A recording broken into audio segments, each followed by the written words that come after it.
இன்றைக்கி நம்ம சிம்பிளான ஒரு விளக்கு குளத்தை போட்டு சமையல் வேலையை ஆரம்பிச்சிடலான்னு சொல்லிட்டு ஆரம்பிச்சாச்சு. இன்றைக்கி எங்கள் வீட்டு ஸ்பெஷல் பார்த்திங்கன்னா காலிஃப்ளவர் முட்டை போட்டு வணக்கி தக்காளி ரசம் தான் இன்றைக்கி வச்சுருக்கேன். நான் என்னோடய ஸ்டைலில் எப்படி காலிஃப்ளவர் சமைக்கிறேன்னு சொல்லி உங்களுக்கு வீடியோ போட்டிருக்கேன். கடைசி வரைக்கும் பாருங்கள். எண்ணெய் ஊற்றி கருவேப்பிலை போட்டதுக்கப்புறம் பெரிய வெங்காயம் சேர்த்து நல்லா வதக்கிக்கிறேன். வதக்கினதுக்கப்புறம் பார்த்திங்கன்னா தக்காளி பழத்தை போட்டு சேர்த்து நல்லா வதக்கிக்கலாம். ஆல்ரெடி நான் காலிஃப்ளவர் வந்து சுடு தண்ணியில் போட்டு மஞ்சள் கல்லுப்பு போட்டு கொதிக்க வச்சு வடித்து வச்சுருக்கேன். இதுக்கப்புறம் பார்த்திங்கன்னா தக்காளி பழம் போட்டு கல்லுப்பு சேர்த்து நல்லா வதக்கிக்கலாம். வதங்கினதுக்கப்புறம் மஞ்சத்தூள் கொஞ்சமாக, மிளகாத்தூள் கொஞ்சமாக, சாம்பார் பொடி கொஞ்சம், கொத்தமல்லி தூள் கொஞ்சம் சேர்த்து நல்லா வதக்கிக்கலாம். நீங்கள் வேணால் பச்சை மிளகா வரமிளகா ரெண்டில் எது வேணாலும் சேர்த்துக்கலாம்.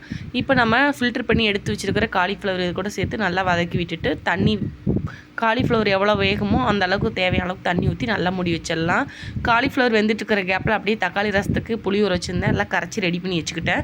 நான் ரசம் பார்த்திங்கன்னா எப்போவுமே வந்து மசாலாலாம் தாளிச்சுட்டு போட மாட்டேன்.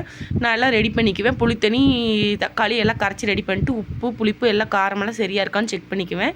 இது கூடயே ரசப்பொடி 2 டீஸ்பூன் போட்டு நல்லா கலக்கிட்டு கொத்தமல்லி தழையும் தூவி ரெடி பண்ணி வச்சுக்குவேன். அதுக்கப்புறம் தான் தாளிப்பேன். தாளிக்கிறதுக்கு பார்த்திங்கன்னா ஒரு மிக்ஸி ஜார் வச்சுட்டு வரமிளகா போட்டுக்குங்க.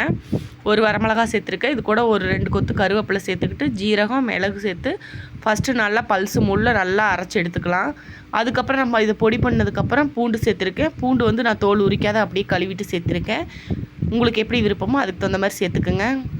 அதுக்கப்புறம் தாளிச்சிக்கலான்னு சொல்லிட்டு பார்த்தோம்னா அதுக்குள்ளே காலிஃப்ளவர் வெந்துருச்சு. சரி காலிஃப்ளவரை நம்ம எடுத்து ரெடி பண்ணி வச்சிடலாம் அப்படின்னு சொல்லிட்டு ரெடி பண்ணி வச்சாச்சு. இது கூட பார்த்திங்கன்னா இடையில பார்த்திங்கன்னா இங்கே பாருங்கள், நான் வந்து எப்போவுமே டெய்லி எங்கள் வீட்டில் காலையில் சுண்டல் வந்து எப்போவுமே சாப்பிட்ற பழக்கம். அது கூட வந்து கம்பு கொஞ்சமாக வந்து பச்சைப்பயிறு உளுந்தெல்லாம் சேர்த்து நைட்டே ஊற வச்சுட்டு காலையில் கொடுத்துருவேன். இந்த கேப்பில் பார்த்திங்கன்னா காலிஃப்ளவர் ரெடி ஆகிடுச்சு. அதில் ஒரு முட்டையை உடச்சி ஊற்றி வணக்கி ஓரமாக எடுத்து வச்சாச்சு.